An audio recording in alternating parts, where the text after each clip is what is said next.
I don't think what she's saying is even 75% true, but I think maybe like 10% of her story does have some truth to it. Out for the...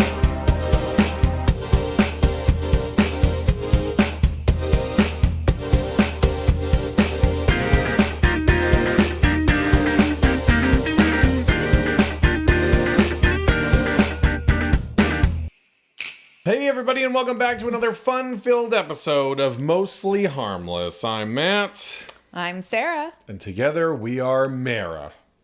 I know. It Kind of works. sounds like mayonnaise or something. It works. Yeah, sure. Mara.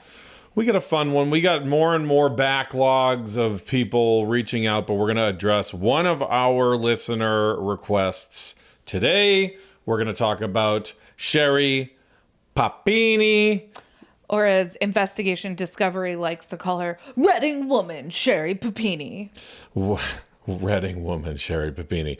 So just to recap, we have a request from Lauren K. Hey, Matt and Sarah, could you please cover the Sherri Papini story? A new documentary was released, Sherri Papini Caught in the Lie, which includes more of her side. I would love to hear your take on this. Thanks so much, Lauren. Well, Lauren, you asked, we've answered. Here we are. Here we go. Let's dive in. Let me pull up my notes. Hold on one sec. So, Sherri Papini, a cautionary tale of why you don't want to lie to the FBI because you will go to prison. And it might take, a third of a decade, 4 years or however long. But, they're gonna get their guy, and they got their guy in Sherri Papini. We talked about Ryan Borgwart and I guess that wasn't a kidnapping hoax. Faking his own death? Faking his own death, and how much manpower are you going to really expend into prosecuting this guy? And the FBI was like, bet. A lot. They really wanted Sherri Papini, and they got her. Play stupid games, win stupid prizes. Yeah. And the reason why, I don't know a ton about the Sherri Papini case, but I know I've seen the documentaries, I've heard of the story, but part of what captured my interest so much is my extended family lives in Redding, California. Yeah. It's not a big city. So that was kind of random. And, when we're talking about Lake Shasta and stuff like that, I used to go houseboating every summer on Lake Shasta. So it's privilege. It sounds fancier than it is. I didn't go yachting on Lake Shasta. A houseboat is... But you can't get a yacht in a lake. But anyways, so I was very interested because it's kind of like when you hear of a story you're tangentially have a connection to, it's like, ooh, tell me more. So let's see. The nuts and bolts of the case initially is that in 2016, a 34-year-old mother of two went missing. This was November 2nd while jogging near her home in Redding. Jogging. And remember in the Caught in the Lie documentary, they had her reenact her abduction, and it was so dumb. It was very interesting. And it's like, I just can't bear to watch. I can't do this again. I can't relive it. And it's like that'd be great if you had any actual trauma that happened and not just a fabricated lie of stupidity. Yeah. And we're going to talk about Caught in the Lie because she comes in with, this is her side of the story. And I think it's largely a farce, but I'm not going to lie. There were moments where that made me think, I don't think what she's saying is even 75% true, but I think maybe 10% of her story does have some truth to it. So we'll get there when we get there, because there were definitely... This was not a healthy marriage by any means. So I don't think that she's just outright batshit crazy. I think there's a lot of mental illness going on. And I don't want to it's going to come off like I'm victim shaming in this probably because I think she's full of shit. Well, she is definitely claiming to be a victim to this And- day. So, and you know, what if something maybe kind of sort of could have possibly happened to her? That sucks. I'm like, but you steeped yourself in so many fucking lies, and you're just like, well, I had to lie. I think one of the fucking lines from the documentary was like, and when you're faced with the choice of lying to the FBI or ever being able to see your kids again, what would you do? I'm like, pretty sure you just tell the FBI the truth and they don't just arrest you for it unless you fucking lied about committing a crime. Like, it's the dumbest fucking shit. And it's like, yeah, hey, you know what? You lost credibility, and it is boy who cried wolf syndrome. If something did happen to you, it is lost in a fucking sea of shit. Yeah. If something terrible ever does happen to Sherri Papini and like this Ryan Borgwart guy and anyone who like lies about something terrible happening to them, it's like, God forbid that ever does, and nobody believes you. Well, and it's like, it's still hard to tell if anything really happened that she didn't orchestrate herself. So if any of this was real, sorry, you've lost credibility. I don't have empathy for you because you've lied to everyone and you've wasted time and money and resources. Yeah. So let me go through some of the nuts and bolts of the original story. So after she goes missing, her husband comes home from work. Her husband's name is Keith. So he calls and reports her missing. And Sherri was initially believed to have been abducted by two masked women. Sherri Papini was found safe on November 24, 2016, 3 weeks, 22 days after her disappearance. She was located on the side of the road in Yolo County, approximately 150 miles from her phone. YOLO. Upon her return, Sherri had a bunch of injuries, including a brand on her shoulder, which was like, it was a Bible passage, like Exodus, a Nike swoop? Something. People have looked up the Bible verse, and I'm not going to say it's nonsensical, but it like doesn't mean anything to brand that on someone. But anyways, I forget it's from Exodus, but I forget the exact Bible verse. Thou shalt not lie to the FBI. I don't know if that's in the Bible, but maybe it should be. Maybe it should be. Yeah. She has all these injuries, including a brand. She has signs. She was really emaciated, and she's already very petite. So she was like malnourished looking. Humble and brag. Stop. And she was all bruised and battered. I think her hair was cut. I don't 100% remember. I could be hallucinating that. I've had a weekend where I walked away looking like that before. The FBI and local law enforcement conducted an extensive investigation. So this event happened in 2016, and this didn't all become a media sensation until recently. So it's, 8 years later, or it's almost 10 years later. Yeah. Oh, it's 8 years. Well, 2016, and it's 2025. Yeah. Oh, yeah, 9, whatever. Math. Do it. Be cool. Stay in school. So the FBI and local law enforcement conduct their investigation. In the Caught in the Lie documentary, we hear from, I don't know if she's still active FBI. If she was, I don't think she could be commenting on it. But she was on the case, and then she ended up moving away from the case, but always kept tabs on the case. And anyway, she was really invested in getting her gal and getting Sherri Papini. So they conducted an extensive investigation, which included searching for evidence, interviewing potential witnesses. As this investigation progresses, it just doesn't make a whole lot of sense. Eventually, on August 24th, 2022, so 4 years after her abduction, she was arrested and charged with making false statements to a federal law enforcement officer and engaging in mail fraud. The mail fraud was because she had gotten money from the California Victims Compensation Fund. She claims in this Caught in the Lie documentary that was for her to go to therapy or something like that. But that's pretty fucked up. It's one thing to like lie about something that didn't happen, but to take money out of a fund that's meant for actual victims. Like California, we have earthquakes, we have wildfires, we have a lot of natural disasters, and also a lot of just bad shit that happens when in you're California. a garbage person, don't be surprised But when to you're in the take trash. money, to take money out of the hands of people that could actually benefit from it, that's pretty fucked up in my opinion.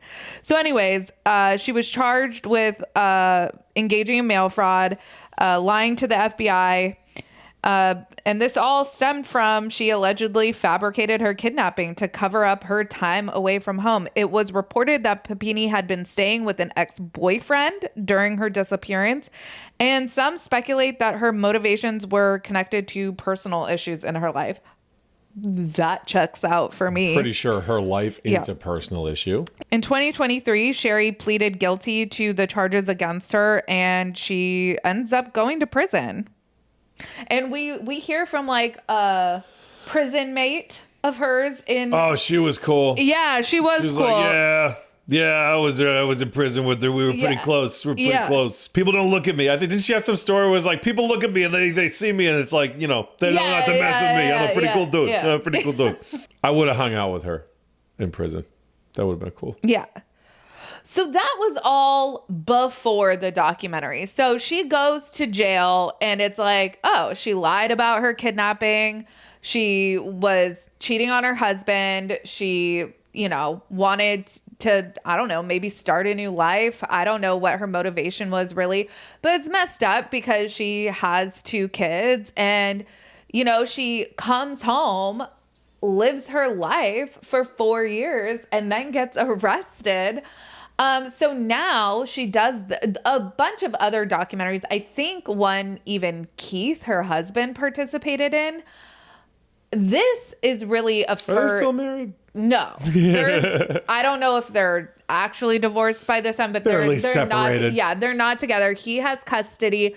And good. In this documentary, she's talking about trying to like get custody of her kids. The interesting thing is that in this documentary, we hear from Keith's sister, which is who Sherri lived with after, I don't know if it was after she got out of prison or after her and Keith broke up. I'm spacing on that, but she lived with Keith's sister for a period of time, and his sister is pretty supportive of Sherri. So it's like, I don't know. Some people, they'll believe. Yeah. That everyone's telling the truth. And it's sad that kind of attitude is more naive than it is a good attitude where it's just like, oh yeah, everything you say, I'm going to believe you. And it's like, I watched just this documentary in bits and pieces and I don't see a shred of really even humanity from this woman. Well, a couple things really stood out to me. Her lawyer stood out to me. Her lawyer was something else. Can we talk about that was one? it Chase and Van?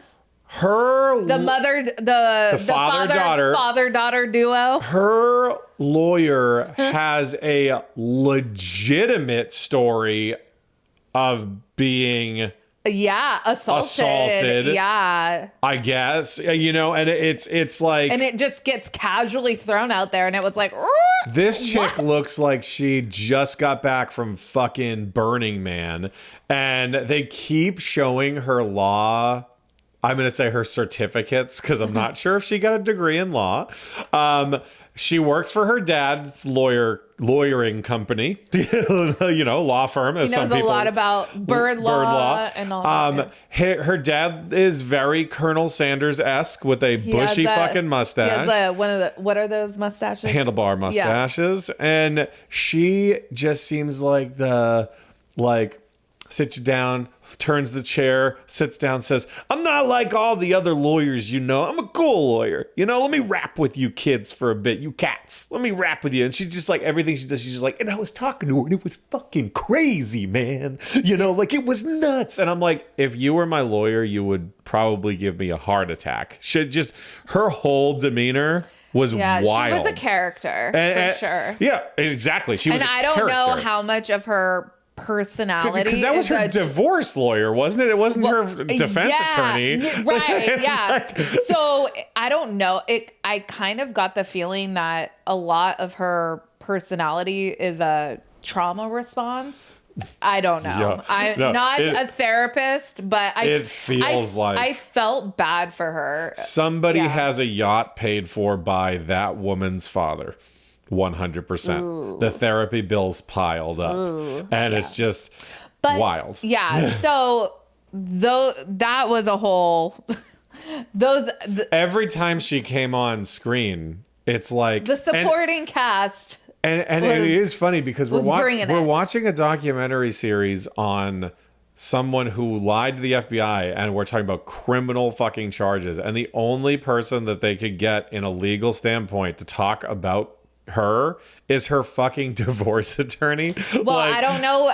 Something like that. It was not her defense attorney. Right. I don't know if she, I'm sure she had like a public defender for, and because she ends up pleading guilty. But what's interesting is, we hear from her divorce attorney who is kind of like going to bat for her in the court of public opinion. Yeah. That's all well and good. That's fine. Her parents, it was really interesting to me because we learn that, I don't know if it was her mom or her dad, like walked in on Sherri getting assaulted when she was young. And, I don't know. I think it's pretty clear that Sherri has a compulsive lying problem. Yeah. Obviously not a therapist, not a medical doctor or anything. No, but even just glancing at this. But it just seems like something terrible happened to her in her childhood. And this is all stemming from that. And that's really sad. It's really sad. Her mom would say like weird things like, it was so hard because she was so attractive. And it was like, that's super fucking weird. Yeah. And it was like, look at my attractive daughter. Like what that conveyed to me is that looks was always really important, and like how things looked was really important. So maybe like, was Sherri not given the resources to properly heal because of like how it would look or something? I don't know. But she clearly did not develop healthy coping mechanisms or healthy attachment styles, because in her marriage, she was like always talking to other people. So to the point where her husband, who may or may not be like a super big asshole, people can have their opinions on that. I think that there's something there with that, but we'll get to that. Why don't we think he's an asshole? Well, okay, so a couple years, and again, this is Redding, California. This and is let me preface, I know just from this documentary, so I'm asking the genuinely, like, why do we think he's... Tell me he's an asshole and give me a reason I'll think he's an asshole, This is Redding, California, couple hours away from Oregon. This is not the Bay Area. This is not New York City. This is not anywhere where like the standard of living or the quality of life is like upper echelon by any means. This is a very... Damn, trolling Redding. Well... Girl. Sorry, Grandma. Sorry, Grandma. I mean... But it's not this hoity-toity to-do place where people have fuck you money or something like that. So it's just a regular ass town. So these two people are in a marriage, and she's kind of always like being sketchy to the point where her husband asks for a post-nuptial agreement, which essentially states that if she cheats, she gets nothing if they get a divorce. I would absolutely be in favor of that if you turned into some like promiscuous person. Yeah. But like, you'd constantly be like, I'm just assuming this is how it was. Oh, I'm just talking, or it's just flirting. It doesn't mean anything. Shit like that. It's like at a certain point, especially if there's a significant financial, disparity. It's like, all right, listen, hey, that's fine. And if that's the case, that's great. I'm like, but if you do cheat on me, I want it to be never let it be said that I'm going to give you anything, because you're breaking our contract. Well, so what happens, keep that in mind, that there's this post-nup. I'm not sure exactly when in their marriage or when before the abduction that went into place. But so that happens. And then in 2016, she gets kidnapped. Now, nothing that it wasn't in my notes that I jotted down, but something that I'm remembering is the way that the FBI started getting clued in that there was something to this story that just didn't make sense is they found on her clothing like male DNA. And she said she was abducted by 2 women. Yeah. And so it was like, okay, well, you have male DNA on you. And then it comes out, they are able to suss out that it's actually this guy, James's DNA, who she knows. And they discover, I guess, through like forensic examining phones and communication and stuff, like she was cheating on her husband with this guy.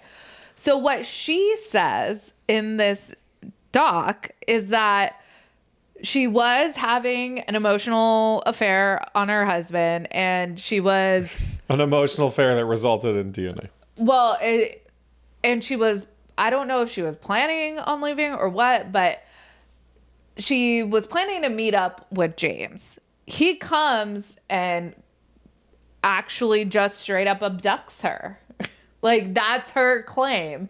And that he assaulted her, branded her, all of that. He denies it.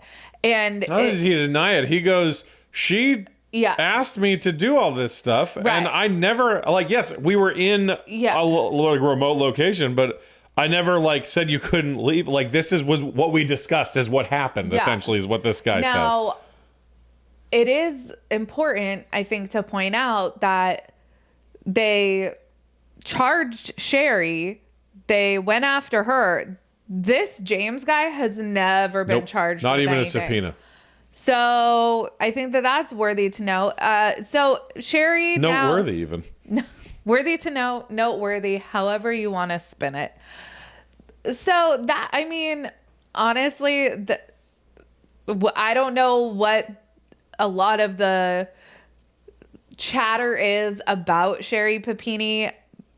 I think that probably Keith might not be the best guy on the planet, but I don't know. Do we have any evidence that says that? Well, it's just interesting to me that his sister is like more like his sister wasn't straight up like bashing him or anything, but like it is interesting to me like that she would take Sherri in and stuff like that. You can be sympathetic to a person without like, throwing everything else out the window, like, I'm just saying, like, I didn't see anywhere in what I watched that said anything about his behavior. Well, the sister, forget the sister's name. She said that they weren't like really close or anything like that. And that she had gotten super close with Sherri.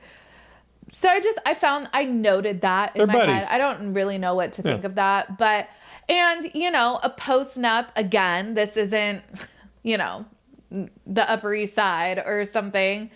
I don't really understand what assets Keith was trying to No, protect, but if you're in a no-fault 50-50, California and you're basically saying, if you're letting her run around cheating on people, this is a thing that's been established, that's her promiscuity or whatever, whether it be physical, emotional, or otherwise. There's a big chance she's going to leave you and want a divorce and then take anything you have. And We don't have a nuptial agreement of any kind besides eternal love. But like, it begs the question of like, if you're worried about that, again, it's the same people who are upset about like, oh, I don't want to get a prenup, but just defending against the marriage. No, it's just a safety net. And postnups exist for exactly the reason this guy got one is I'm not going to lose my financial security because you are tired of this marriage or you or this or you or that and you just want to go fuck around and whatever. You can divorce me like a human and this postnump will not be active. You could just file for divorce. But if you're going to go fuck around and cheat, you're going to fuck around and find out. And that's what it is. Because the thing is, a postnump is not going to be anything if she just says, I want a divorce and I don't want to be with you anymore.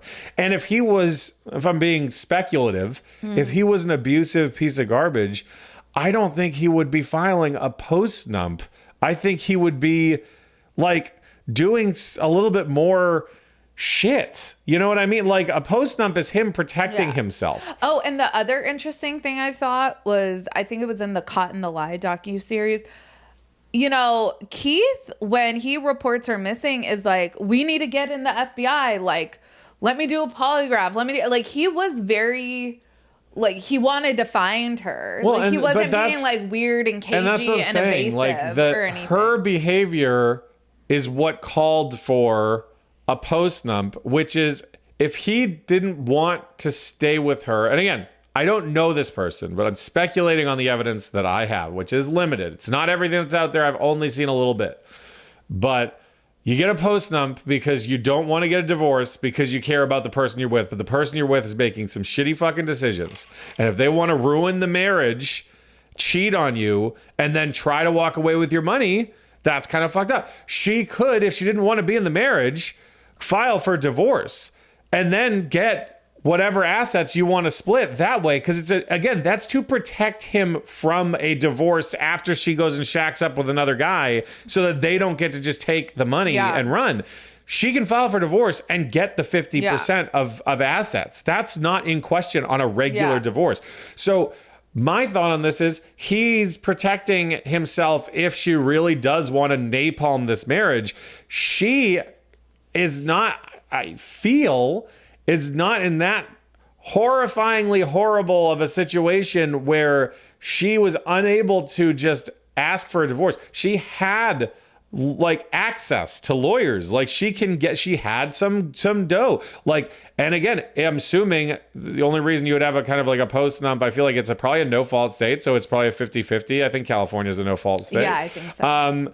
So like she has money. They have shared assets. And they have kids. Like just get a divorce and don't shout at me. And I'll see this. Don't shout at me being like, oh, you don't know. It's not that easy to get divorced. But it's easier to fake your own fucking kidnapping and brand shit into your shoulder and all of this theatrics for years than to just ask for a divorce. Oh, and the other thing that we learn in the doc is that she's like a really big crafter. Oh, jeez. And she, like, part of what she does is like burns like wood carvings. I think she was making like coasters, and she was showing us her like soldering iron. It's a wood burning knife. I have one in the garage. There's not a knife, but it's like a little. She like attaches letters, and So you had all this stuff.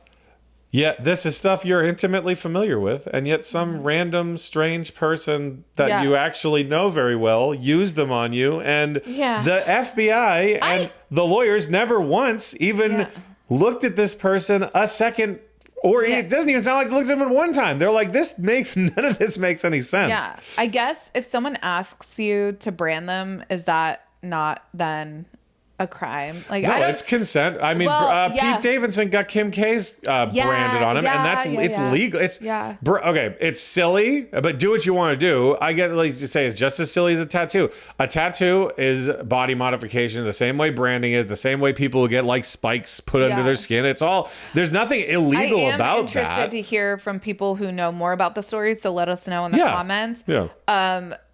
Did they just take James's word for it? Like, did the FBI investigate that? Like, is if she's saying like, no, he actually did abduct me, and I feel like did he they would have not been suss arrested that at out? some point. I do too, but did they investigate that? Is No, my- because my- she won at first. She passed the lie for many years before someone decided to say this doesn't. Well, the this stinks. FBI was always investigating her, but like yeah, she was for out 4 years. on her own Yeah, recognizance, sure. and the pillars of sand were built. I believe she said these 2 Hispanic women. Like, Oh, that was another thing. It was We like- always got to throw race in there for no fucking reason. That was like, super racist, especially when you consider the fact that they tell her that James is like Irish Right. and that his mom is Irish or something. Yeah, And- they said yeah. in the documentary at one point, they said something to the effect of like, I believe that Sherri must have said something about the heritage of their family of being not something other Yeah, than Irish. yeah. And the producer is like, hey, we looked into it, like flat out, like deadpan was like, we looked into it and she is 100% Irish. Yeah. And then Sherry's just like, yeah. Oh, I only really hung out with her like once or twice. So I wouldn't Yeah, fucking know I was about like, it. ugh. So again, But- how does one who's a fucking narcissistic liar react when they get called out? Really? Oh, yeah, whatever. It's not that important. That Yeah. detail was silly. Like, Yeah. this was something you were clinging to. It was just disproven in front of you. And you were just like, oh, I only hung out with them a couple times anyways. Yeah. That's like saying like, oh, the guy that kidnapped you, it turns out it was this guy. Oh, was it? Yeah. I mean, whatever. I mean, we were friends, but he still fucking murdered Yeah. me, you know? Like, Yeah. it's ridiculous. It really reminded me of the Casey Anthony case because Casey Anthony said this nanny named Zenaida Gonzalez had her daughter, and that turned out to be a lie. And then somebody at least Sherri didn't actually come up with a name. A real person. Yeah, because someone named Zenaida Gonzalez who lives in Florida was like, Wasn't me. yeah, and like I think she ended up suing I would. Casey Anthony. I would. Yeah. Oh, like you're gonna get anything. That yeah. girl's batshit fucking crazy. Well, so all I'm saying is it certainly isn't the first time people have pointed the finger at someone of another race. And it's really fucked up. I've known people who are in situations, it's not situations where they're married to somebody. Someone I worked with a while ago was married to someone who had pretty bad mental illness. And when it flipped, it was, real bad. She would go on like bipolar kind of tears and she'd be in and out of the hospitals and stuff like that. And like, yeah, I mean, in a couple of guys chit-chatting, he would be bitching about it, the way you just need to unwind. But he would every time, not take her back. Like, he never left her. And he'd always bring her back and, apologize for her when she'd go like ape shit on Facebook. Or like, I had to like to block her at one point. She just commented on everything I was putting, because I was friends with the guy. Yeah. And so I'm just like, I get that. And so that's kind of what I'm seeing in her husband's, where it's like, I see that you got some stuff going on and it sucks. And he probably knows her far more intimately, or as intimately as someone who's a habitual liar allegedly comes off. So you can only know so much about someone who's that guarded.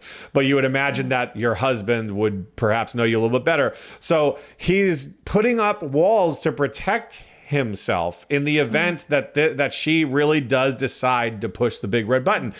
But he could have walked away anytime. She could have walked away anytime. He has custody of the kids. She is not being seen as a fit mother at the moment. She does not have custody of her kids.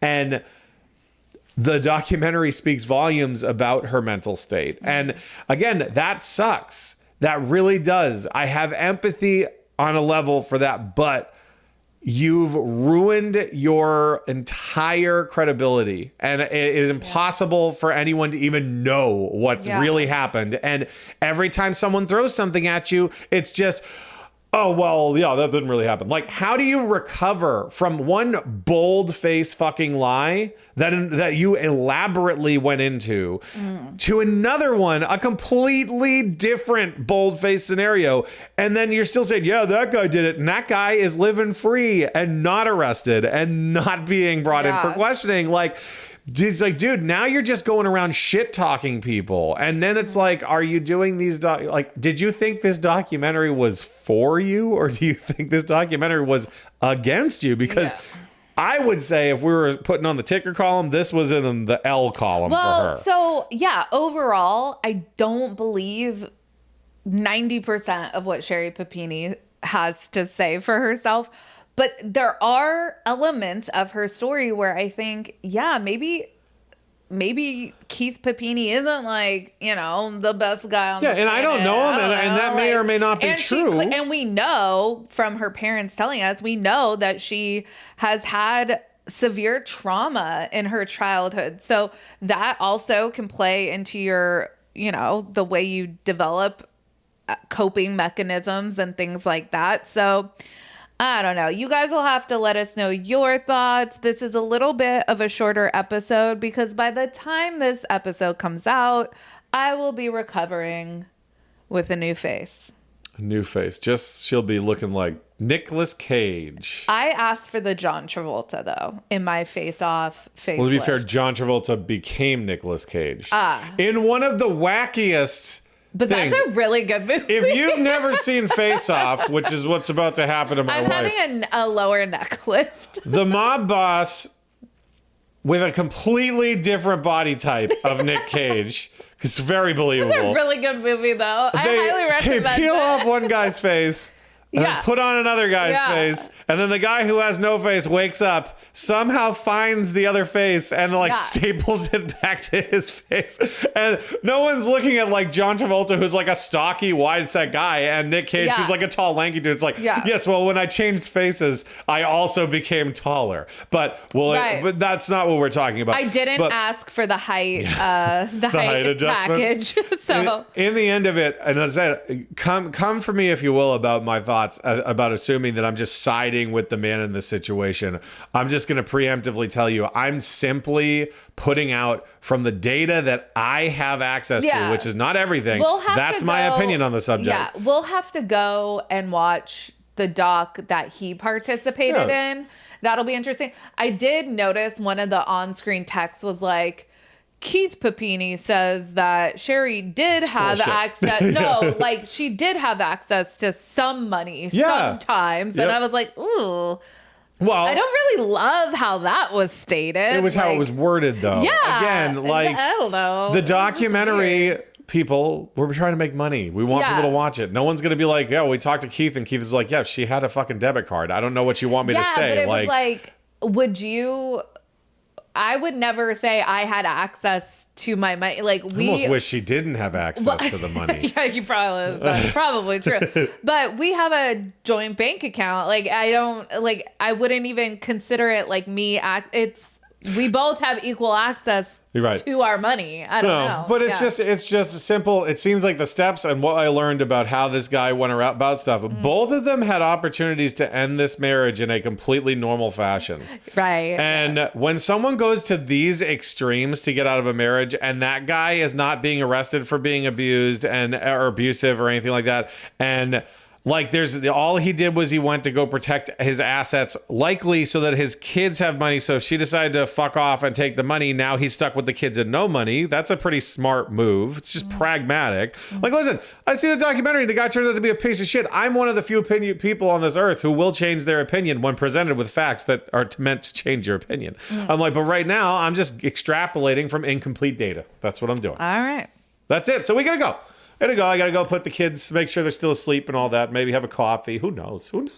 But follow us on all the social medias. Next time you guys see me, I'll look like John Travolta. You look like John Travolta. That's what it is. I've secretly wanted John Travolta as a wife my whole life. But like a 5'6" version of a little John, peanut. They didn't opt for the height package. No. All right. Face off time. Do mostly no harm on all the social medias. Check us out. www.level42studios.com. That was... I'm going to put a... Wah, wah, wah. Yeah. That was a lot. I just recently redid the website. It is a lot better now. Each of the shows have their own page that you can go to and watch all the videos on that page. The podcast has its own spot. If you want to just listen to the show and you don't have your regular podcasting app, you can actually listen to the podcast on the website.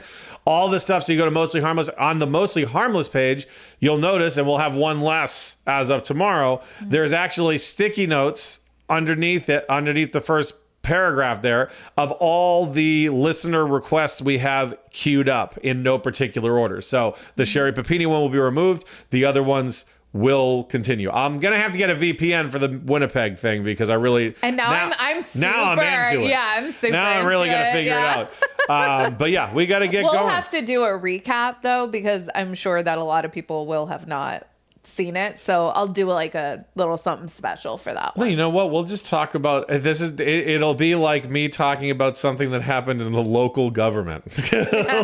Let's talk about the school board meeting from yesterday.